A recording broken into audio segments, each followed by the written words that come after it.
ദേവൂട്ടിക്കൊപ്പം വരികയാണ് അമ്മേ മൂകാംബികേ. ഇന്നു മുതൽ എല്ലാ ദിവസവും രാത്രി 8:30 നമ്മുടെ സ്വന്തം സൂര്യ ടിവിയിൽ.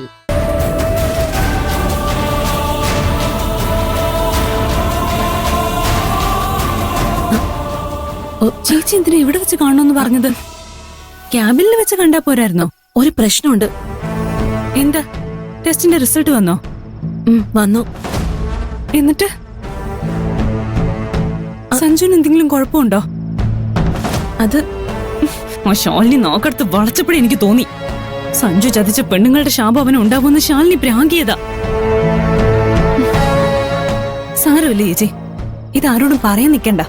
ഞാൻ ഇത് എങ്ങനെയെങ്കിലും മാനേജ് ചെയ്തോളാം. നീ എങ്ങനെ മാനേജ് ചെയ്യുന്ന? അതൊക്കെ ഞാൻ നോക്കിക്കോളാം. ചേച്ചി അവന് ഒരു കുഴപ്പമില്ലെന്ന് റിപ്പോർട്ട് കൊടുത്താൽ മാത്രം മതി. നീ വീണ്ടും സഞ്ജുവിനെയും കുടുംബത്തെയും പറ്റിക്കാനുള്ള പരിപാടിയാണല്ലേ? ഒരു പെണ്ണ് ഇത്രയും തരംതാണ് ചിന്തിക്കരുത് സ്വപ്നെ. കൂടുതൽ സാരോപദേശമൊന്നും വേണ്ട ചേച്ചി. ഞാൻ പറഞ്ഞതുപോലെ ചെയ്താ മതി. ഗോപാൽജിക്കൊരു പേരക്കുട്ടിയെ ഞാൻ കൊടുക്കും. എടി വൃത്തികെട്ടവളെ, പ്രശ്നം അവനല്ല, നിനക്കാ. നീ ചെയ്തു കൂട്ടിയ പാപങ്ങൾക്ക് ദൈവം തന്ന ശിക്ഷയായത്. നിനക്കൊരിക്കലും അമ്മയാവാൻ കഴിയില്ല.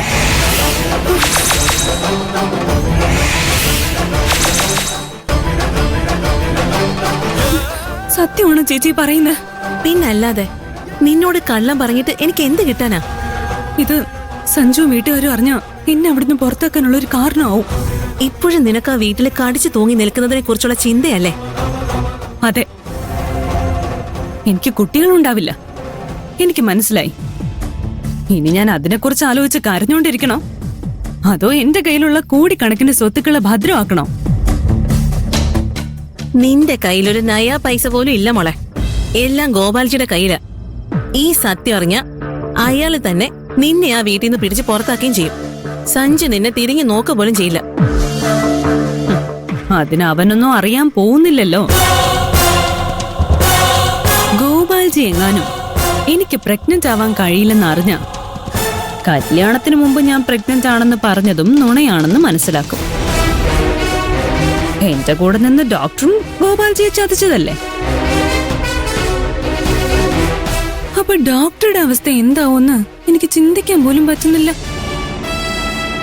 ഇനി എങ്ങാനും ഗോപാൽജി ഡോക്ടറെ ജീവനോടെ വിട്ടാ തന്നെ ഇത്രയും ഹീനമായ ഒരു കാര്യം ചെയ്തതിന് ചേച്ചിക്കെതിരെ എന്തായാലും നിയമ നടപടി ഉണ്ടാവും.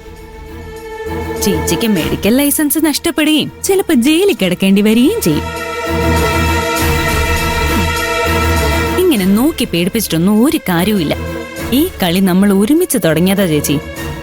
അപ്പൊ ഞാൻ ജയിച്ചാൽ മാത്രമേ ചേച്ചി ജയിക്കൂ. അതുകൊണ്ട് ഈ റിപ്പോർട്ടോ അതിലുള്ള വിവരങ്ങളോ ഒരു കാരണവശാലും പുറത്താരും അറിയരുത്. അറിഞ്ഞാ തീരുന്നത് നമ്മൾ രണ്ടുപേരുടെയും ജീവിതമാ. ദൈവം നിനക്ക് ഇത്രയും വലിയ ശിക്ഷ തന്നിട്ടും നീ പഠിക്കില്ലല്ലേ? ദൈവം എത്ര പഠിപ്പിച്ചിട്ടും കാര്യമില്ല ചേച്ചി, എനിക്ക് പഠിക്കാനുള്ള മൂടില്ല.